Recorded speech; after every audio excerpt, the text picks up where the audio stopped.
Your help as we get started, and I really need your help. You have to help me out here. This is going to be really awkward.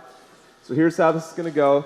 I'm going to start the words of a theme song that a lot of you will know, and then you finish it with the next line, all right? You got to help me out. Kids and everybody, you ready? Here we go. We'll start with a simple one. Everybody should know it. This will be good. Scooby-Dooby-Doo. Isn't that amazing? That's crazy, isn't it? All right, let's try another one. Where in the world is... Okay, that's good. Doesn't really take much musical talent for that one, right? Okay, old school. You ready? Older people, if you haven't been participating, you got to help me out here. Sunday, Monday. Yeah, look at that. That's good. All right. Okay, here's another easy one. Can't you tell me how to get... Yeah, that's good, good. All right, I don't know if you were supposed to watch this show in the 80s or not, but thank you for being Yeah, there we go. Shame on you. Just kidding. Okay, here we go. You ready? In West Philadelphia, born and raised. That's great. That's good. Last one. It's a really easy one. Well, we're moving on. Yeah, look at that. How about really good? Isn't that crazy? That I can just sing and say some words, and immediately a bunch of you know the rest of it, can finish it. I mean, that's the power of a good theme song. A good theme song is the kind that, even if you haven't heard it for years, some of those, you hadn't heard those words for years, but immediately your mind knew exactly what the next words were. It's the power of a song. It's the power of a good theme song, right? I think about this time of year, I don't know what this year's is, but every graduating, especially high school, there's kind of like these songs that are like the theme songs. There's usually two or I don't know what it is this year, guys. You have to tell me afterwards. Maybe it's nothing. When I was graduating high school, it was All-Star by Smash Mouth. And even though we weren't doing this in the hills of West Virginia, some were Livin' La Vida Loca. Like those were the big songs, I guess, when I was, those were like the high school graduation songs. Today, as we reflect on the beauty of graduation, of college graduation. We'll honor our college graduates this morning after services, and we'll honor our high school graduates on Wednesday night.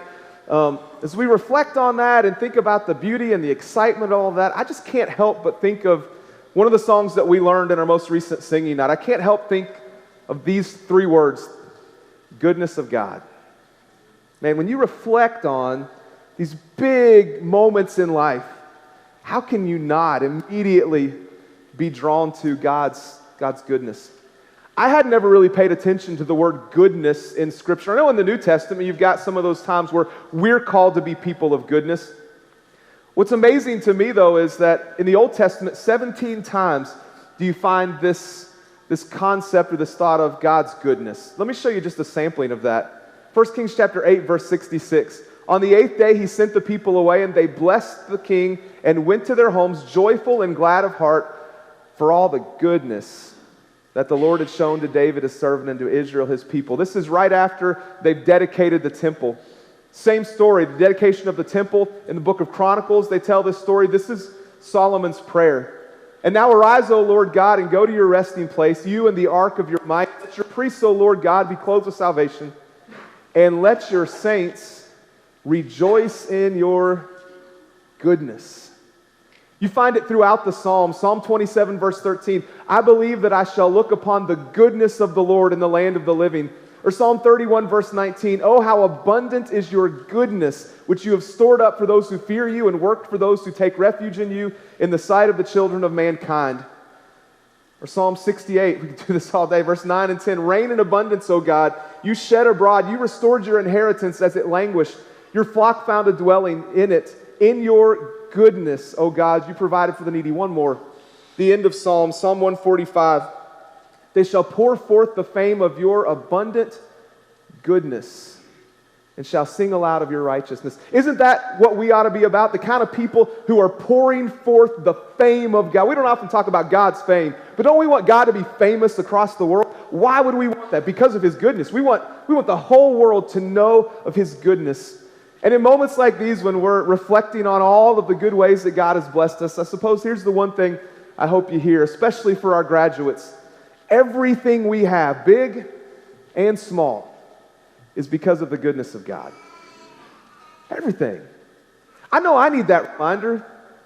I go through the motions and I get busy with things. There's a lot going on. I need the reminder every day that I have nothing except for the goodness of God.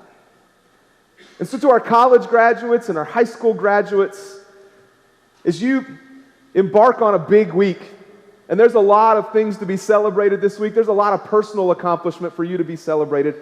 I hope this week that you'll remember more than anything else that you would not be where you are today if it weren't for the goodness of God. That's why you're accomplishing anything. That's why you have what you have.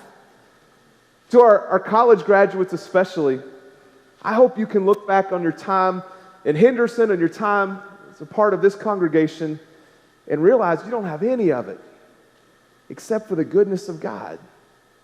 I want you to know that this church recognizes that we don't have you as a small part of our lives if it weren't for the goodness of God.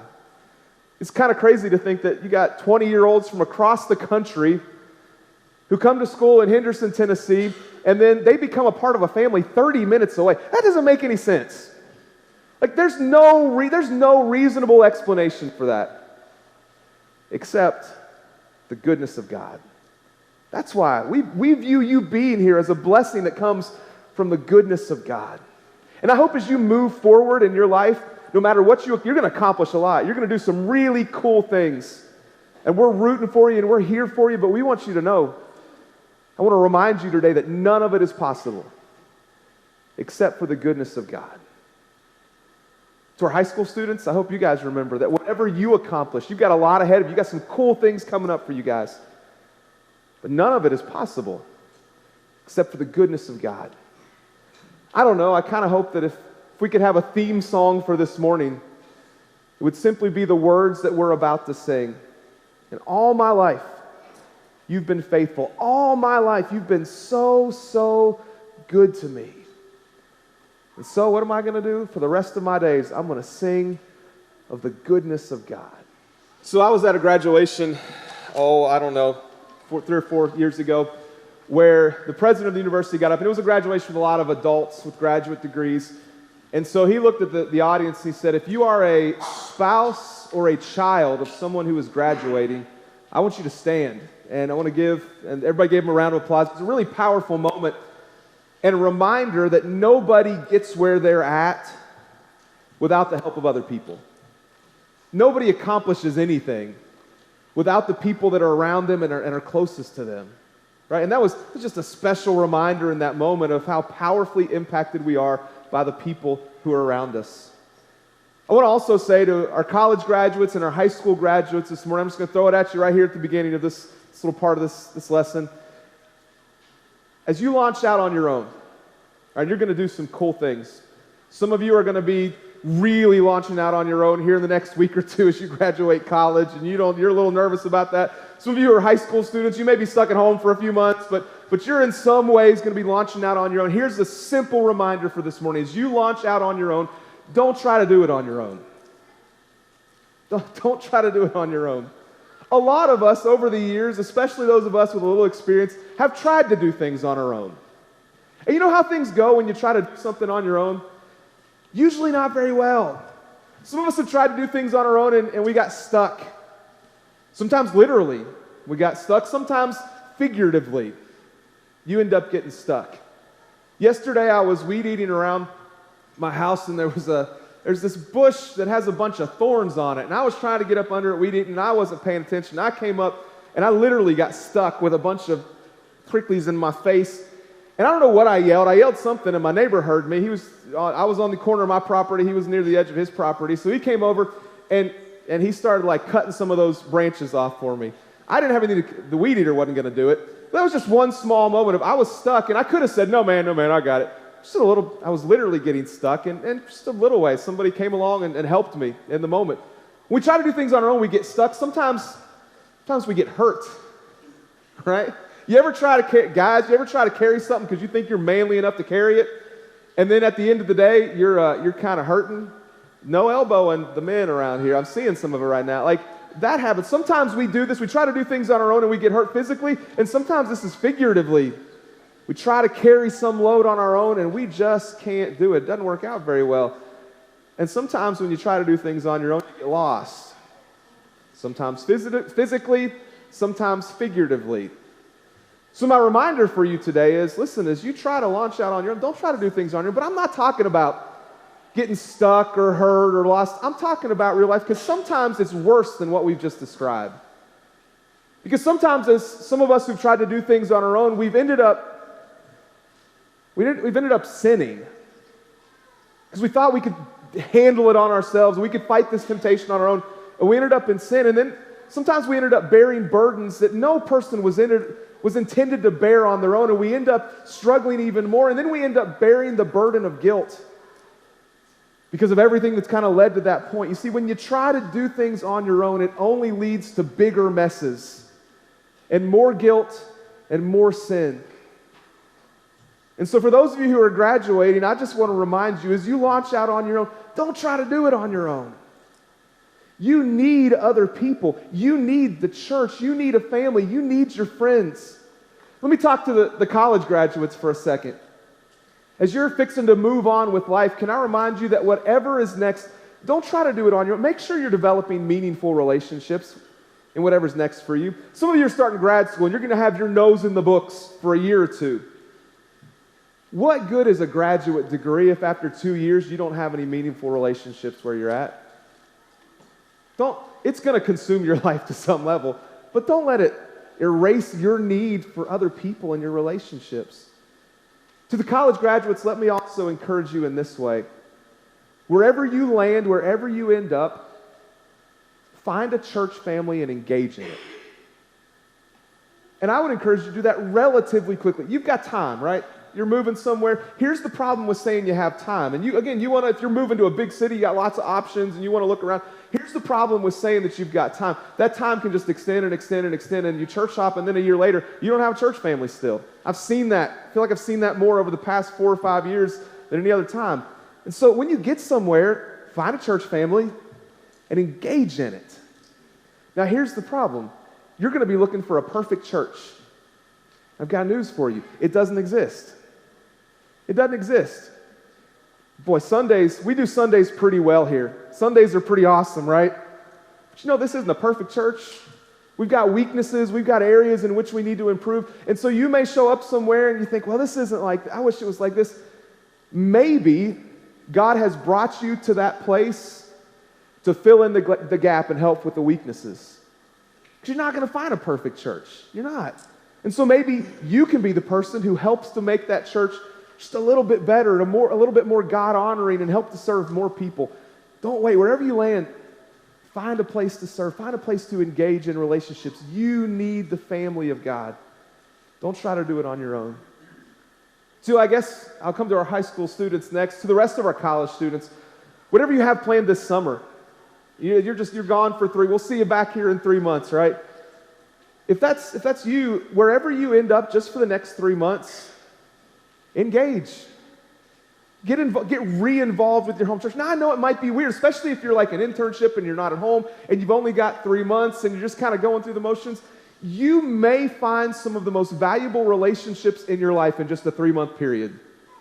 Just by taking the time to engage with other people. Engage with the old. Here's the deal. A lot of the older people in the church maybe that you landed, they may be kind of scared to talk to you because they think that they can't relate to you. So go talk to them. Engage with them. And here's what's amazing. You go engage with some older people. You ready for this? Not only will it help you in this way, you might get some free meals out of it. How about that, right? I'm trying to help you out today, so listen up. Engage with, you need those relationships even at your home church. If you're going back home for the summer, you're just kind of rolling your eyes, going to church with your parents again. Man, engage in that time. Again, just these 3 months could be a deep, deep, meaningful time of relationship for you. Engage in that church. To our high school students, sorry, I don't know if there's anybody else scattered elsewhere. I'm zooming in on you over here. I want to remind you guys that wherever you go, whatever launching out looks like for you guys, know that you've got a family right here, right? You may be stuck here for a while. You may be living with your parents, going to school somewhere close. I get that. But whatever launching out looks like for you, I want you to know that this is your home, this is your family. We love you. And no matter what happens, wherever you land, we're not going anywhere. Unless the Lord comes back, right? We're not going anywhere. I think sometimes what happens with high school students is they leave and maybe they have a tough time. They face some struggles. And they feel as if they can't go back. You know any kids like that? Yeah, that happens a lot, right? They leave, they mess up, they feel like if they come back, they're going to be judged. And so they think, I just can't go back. And then they stay gone for years. Guys, we want you to know, we hope you don't mess up. We hope the next few years are smooth and the Lord blesses you and you're faithful to the Lord. But if you mess up, we want you to know something. We're not going anywhere. We're right here and we're going to welcome you with open arms. Oh, we may help you draw back closer to Jesus. Absolutely. We're not going anywhere. We want you here. There's always a seat at the table. So as you launch out on your own, do some cool things. But don't forget about us because we love you and we care about you and we're here for you no matter what you're facing. To the whole church, I'm guessing that in an audience this size, there are some folks who are trying to do it on their own, right? Because that's human tendency. Pride causes us to do it on our own. Stubbornness causes us to do it on our own. And so I'm challenging you, if you're trying to do it on your own today, lose the pride, lose the stubbornness, and talk to somebody. You know our elders are approachable and they love you. Talk to one of our elders. Talk to one of the ministers. Talk to somebody on your row. There's a lot of people here that want to help and can help. Family doesn't let family go through life alone, right? We're family. And we want to be here for one another. As you face life, don't do it on your own. It's not worth it. And it's only going to create more challenges and more problems as you face the future. As I think about the hills and valleys of life, there's those mountaintop experiences like graduation, right? And then there are those valley experiences, those low points that are sickness and illness and death. And here's what I know. In all of those moments, I still want to sing of the goodness of God. And in all of those moments, I cannot and must not do it alone. And I think especially in those low moments, we're tempted to ask, where's God? It's okay to ask that question. It's not a temptation per se, but sometimes we ask, where's God? Where's God when we're hurting, when we're lonely, when we're sad, when we're discouraged, when we're frustrated, when we're broke? Right? Where's God in all those moments? And the longer I live, the more I'm convinced that while God can be seen in all sorts of ways in our lives, maybe the best answer to this question, where's God in all these times? He's in the church. He's in the people that surround me when I gather every Sunday and who come to my aid on a daily basis sometimes. Where's God when it hurts? He's right here with me, and it's just a great reminder that I can't do this on my own. College grads, high school grads, as you launch out on your own, don't try to do it on your own. The rest of us, in our stubborn and prideful ways, I need the reminder too, to not try to do it on my own. If there's anything we can do to help you this morning, won't you come as we stand and sing together? I only hope